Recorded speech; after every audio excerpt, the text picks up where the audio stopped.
கல்லெறியப்பட்டு கொல்லப்பட வேண்டும் அப்படின்னு சொல்லி அந்த மோசேக்கு ஆண்டவர் சொன்னார். அப்படின்னா பாருங்க, ஆண்டவர் அவருடைய வார்த்தை அறிவிக்கின்ற இடம், அவருடைய வார்த்தையை சுமந்து செல்லும் பெட்டி, உடன்படிக்கை மீறி நடக்கிற இடங்களில் அவர் என்ன ஆக்ஷன் எடுக்கிறார் அப்படிங்கிறது நமக்கு தெரியுது. இப்படி இருக்கும்போது நம்ம வார்த்தையாகிய ஆண்டவர், வார்த்தையானவர் மாமிசமாகி பூமிக்கு வெளிப்பட்டிருக்கார். அவர் பூமியில் வந்தபோது ஜனங்கள் எல்லாரும் அவரை துன்புறுத்துகிறாங்க. அவர்கள் எல்லாரும் அவரை அடிக்கவும் பரியாசம் பண்ணவும் துன்பப்படுத்தவுமாக இருக்கிறாங்க.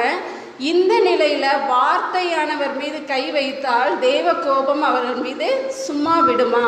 இந்த இடத்துல உள்ள எல்லா ஜனங்களையும் அழித்து விடுமே அப்படின்னு சொல்லி தான் ஆண்டவர் அவருடைய கோபம் ஆறும்படியாக இந்த விண்ணப்பத்தை ஏறெடுக்கிறார். பிதாவே இவர்களை மன்னியும் அப்படின்னு சொல்லி ஆண்டவர் அந்த விண்ணப்பத்தை ஏறெடுக்கிறார்.